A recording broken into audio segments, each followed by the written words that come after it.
Hello dear friends, I am your teacher Shashi Paul और आज का हमारा टॉपिक है सिंपल इंटरेस्ट, साधारण ब्याज।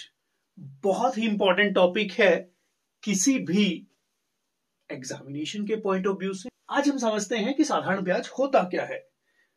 देखिए डियर स्टूडेंट्स, हमें जिंदगी में पैसों की जरूरत तो पड़ती ही रहती है, चाहे स्टडीज के लिए, चाहे हमें बुक्स लेनी हो, चाहे घर बनाना हो।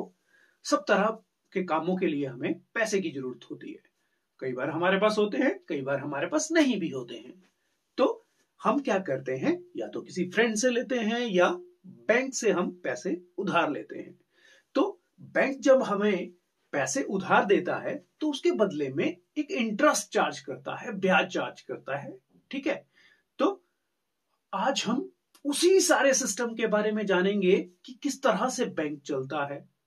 ठीक है, हमें जब हम पैसे उससे लेते हैं तो हमें क्या वापस करना होता है, वो हम सब कुछ सीखेंगे। साधारण ब्याज एक इस तरह से भी आप मान सकते हैं, आप घर से मार्केट के लिए बस में जाते हैं, एक किराया पे करते हैं, 10 रुपया, 20 रुपया, 50 रुपया, जो भी आपने पे किया, जो भी आपका डिस्टेंस के हिसाब से हुआ। तो आपने कोई बस तो नहीं खरीद ली ना, आपने क्या किया, बस को यूज करने का पैसा, किराया जो है बस वाले को दिया।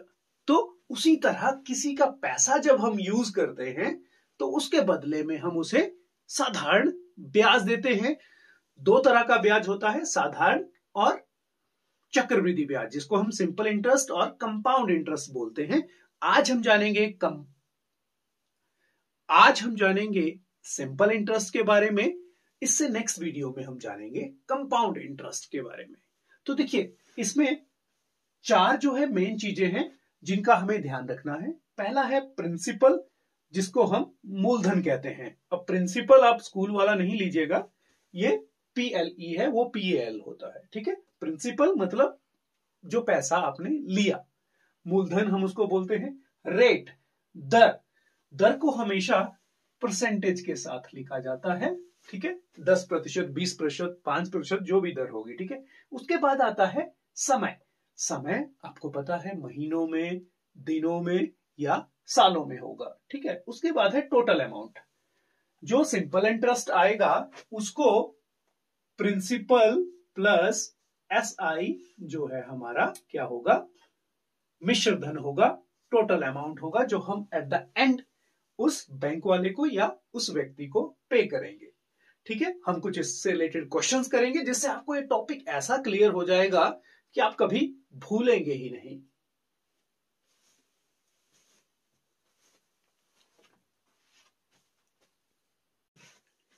डियर फ्रेंड्स, अब हम करते हैं इस टॉपिक से रिलेटेड कुछ क्वेश्चन जिससे आपका टॉपिक बिल्कुल क्लियर हो जाएगा। देखिए, 500 रुपए पर 8% वार्षिक ब्याज की दर से 4 वर्ष के लिए साधारण ब्याज ज्ञात करें। अब देखिए, जब इस तरह का क्वेश्चन आएगा तो मूलधन या प्रिंसिपल आपका क्या होगा, जो आपको अमाउंट दिया गया होगा। ठीक है, तो यहां पे हमारा ये आ गया। दर हमेशा जिसके साथ प्रतिशत लिखा होगा या प्रतिशत का चिन्ह होगा। ठीक है, तो ये आ गई। और टाइम हमारा क्या है, 4 वर्ष। हिंदी मीडियम वालों के लिए फॉर्मूला है मूलधन गुणा दर गुणा समय बटा 100। हालांकि सभी समझ सकते हैं। ठीक है, ऐसा ही हम सिंपल इंटरेस्ट को लिखते हैं।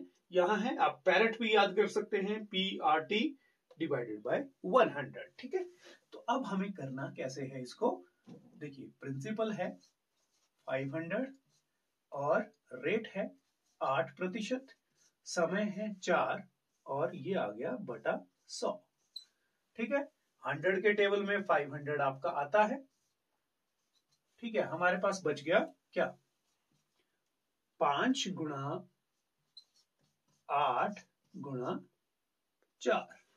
ठीक है, आंसर क्या आएगा, 5 8 जा 40, 40 4 जा 160 रुपीज। ठीक है, अब देखिए ये आ गया आपके पास सिंपल इंटरेस्ट 160 रुपीज। ठीक है, और अगर आपको बोला जाता है कि कुल कितना पैसा वो वापस करेगा, टोटल अमाउंट कितना वापस करेगा, तो देखिए टोटल अमाउंट को आप मिश्र धन हिंदी में बोलते हैं। यहां मैं टोटल अमाउंट ही लिख देता हूं, कितना वापस करेगा।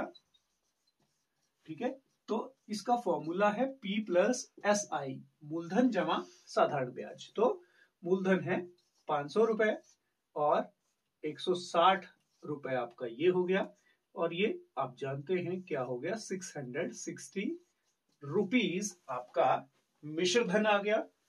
ठीक है, मिश्र धन मतलब मिल के जो धन आया है ना। तो अगर आप 4 साल बाद कोई पैसा देंगे तो कितना देंगे, 500 रुपए लिया था, 660 रुपए टोटल वापस करेंगे। ठीक है,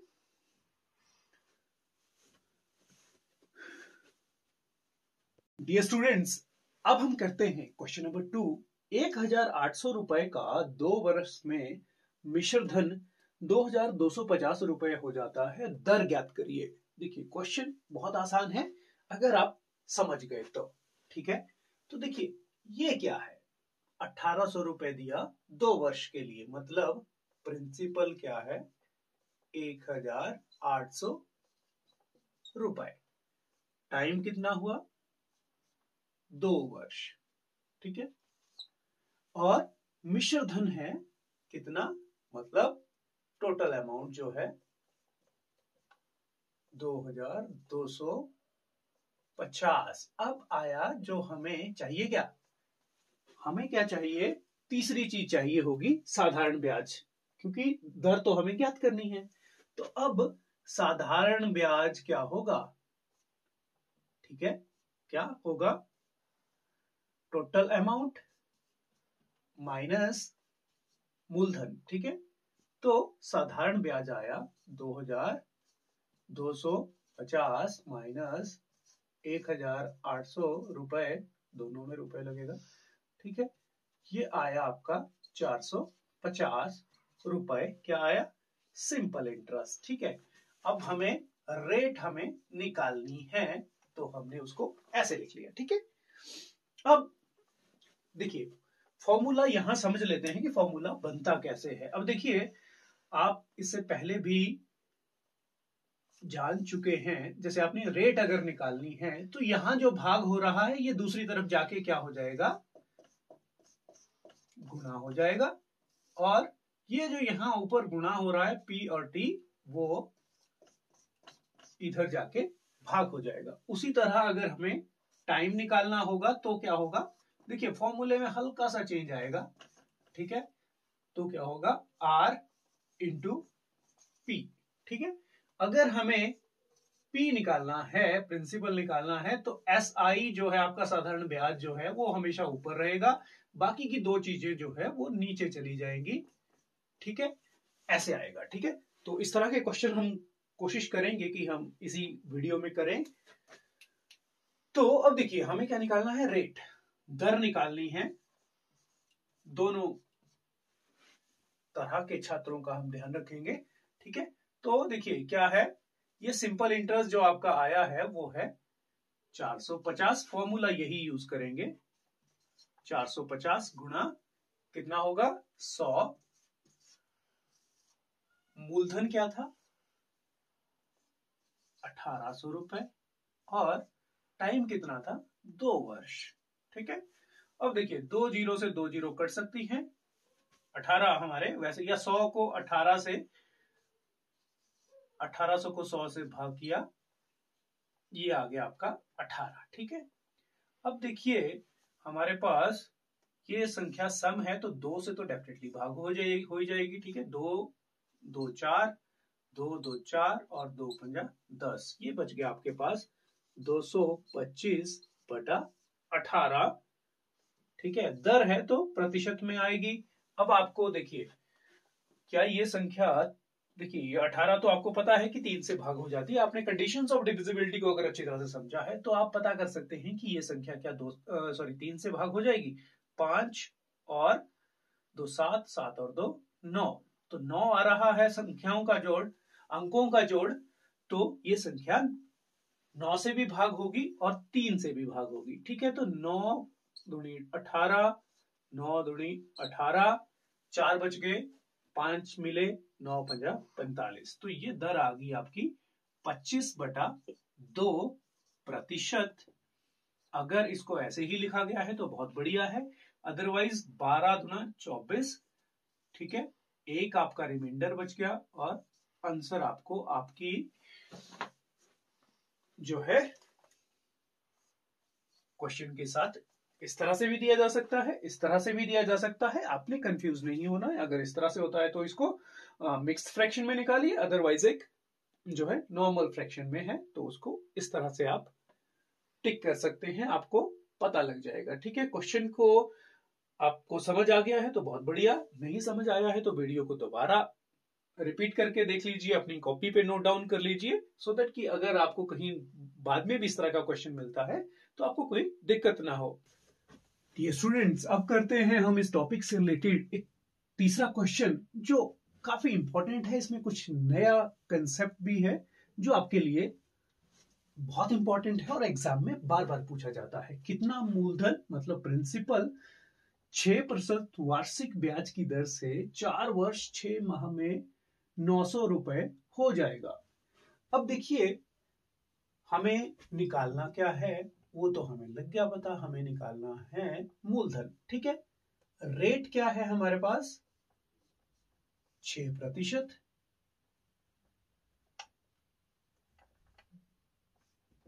ठीक है। टाइम हमें दिया गया है, टाइम है 4 वर्ष 6 माह। अब देखिए, एक साल में कितने महीने होते हैं 12। अब अगर हमें 4 वर्ष 6 माह को ईयर्स में कन्वर्ट करना है, क्योंकि दर क्या है वार्षिक है, एनुअल जो है रेट है, तो हम करेंगे इसको महीनों को साल में बदलने के लिए आप डिवाइड करेंगे 12 से। ठीक है, तो 6 एकम 6, 6 दूनी 12। अगर 3 महीने होता तो 3 चौके 1/4 हो जाता। अब आप जानते हैं कि 4 जमा 1/2 को कैसे ऐड करेंगे। ठीक है, अगर आपको बटरफ्लाई मेथड आता है तो भी आप कर सकते हैं। क्या आएगा 4 दूनी 8, 1 को 1 से मल्टीप्लाई करेंगे 1/2। ठीक है, ये आ गया आपका 9 डिवाइडेड बाई 2 ईयर्स। ठीक है, ये आ गया टाइम आपका। अब देखिए, क्वेश्चन में हमें क्या कहा गया है कि 4 वर्ष 6 माह में 900 रुपए ब्याज देगा। मतलब यहां पे आपका साधारण ब्याज कितना है,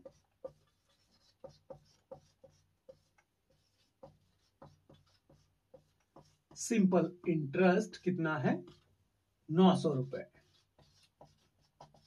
इसमें जो मेन आपका ट्रिकी था वो था टाइम कैसे हमें फाइंड आउट करना है। अब हमसे पूछा है मूलधन, तो मूलधन कैसे निकालेंगे, SI साधारण ब्याज, ठीक है, गुणा 100 डिवाइडेड बाय R कितनी है 6 है, और T कितना है 9/2।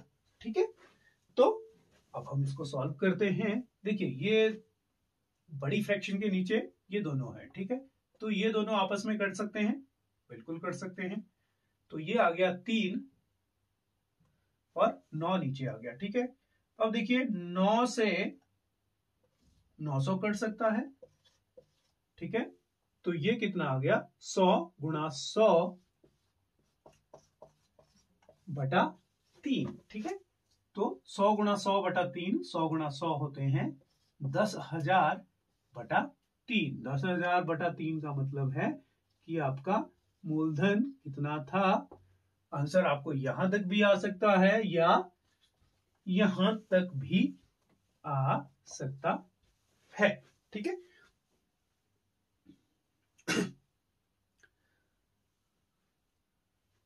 ठीक है, मूलधन आपका इस तरह से आ सकता है 3,333 रुपए 33 पैसे। ठीक है, जो भी आपको आंसर दिया होगा इसको आप राउंड ऑफ करेंगे तो ये 3,333 रुपए हो जाएगा। राउंड ऑफ के लिए अलग से वीडियो बनी है, आप उसमें ये पूरा कंसेप्ट सीख सकते हैं। फ्रेंड्स, अब हम करते हैं क्वेश्चन नंबर 4, जो क्वेश्चन इसी टॉपिक से रिलेटेड है। आपने पूरा कंसेप्ट भी समझ लिया लेकिन जब इस तरह का क्वेश्चन आएंगे आप सिर खो जाएंगे, हमने तो ऐसा क्वेश्चन किया ही नहीं। तो चलिए इस क्वेश्चन को पहले देखते हैं, समझते हैं। राम ने 7% ब्याज की दर, मतलब आर क्या है, दर क्या है हमारे पास 7%, ठीक है, कि 8,000 रुपए उधार लिए, मतलब प्रिंसिपल या मूलधन कितना हो गया 8,000 रुपए, ठीक है। 5 वर्ष बाद उसने भुगतान के रूप में 6,000 रुपए वो एक मोबाइल फोन दिया। 5 वर्ष मतलब टाइम कितना है 5 वर्ष, ठीक है। अब दिया क्या उसने 6,000 रुपए और एक मोबाइल फोन दिया। उसके पास पैसे नहीं होंगे तो भैया चलो मोबाइल फोन दे दीजिए, ठीक है। तो फोन का मूल्य ज्ञात करिए। दिक्कत वाली बात है, लेकिन हमें निकालना क्या है यहाँ, हमारा यहाँ हल होगा सिंपल इंटरेस्ट के साथ।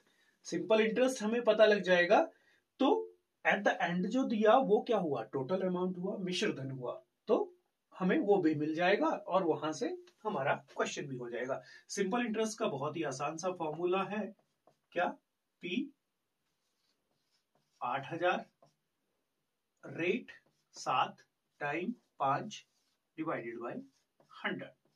2 जीरो से 2 जीरो कट गई, कितना बचा 7 × 35, 80 गुणा 35 आपके पास बचा। अब देखिए इसको गुणा कैसे करेंगे हम, 35 का डबल होता है 70, ठीक है, और 8 से हमें उसको गुणा करना है, तो 70 और 8 कितना हो गया 56, सॉरी 70 को हम 4 से मल्टीप्लाई करेंगे, 7 चौका 28, ठीक है। तो ये आ गया हमारे पास 2800 रुपए, ठीक है। हो सकता है मैं गलत हूं, आप चेक कर लीजिएगा, ठीक है, क्योंकि एक गलती तो मैंने जानबूझ के रखी है जो आपको ढूंढनी भी है ना। तो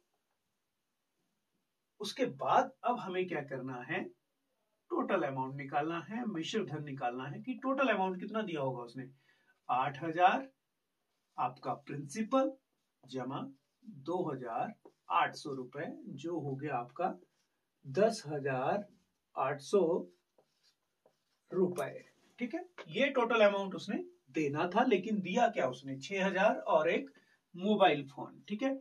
तो ये हो गया 10,800 किसके बराबर है 6,000 जमा आपका मोबाइल फोन, है ना, ठीक है।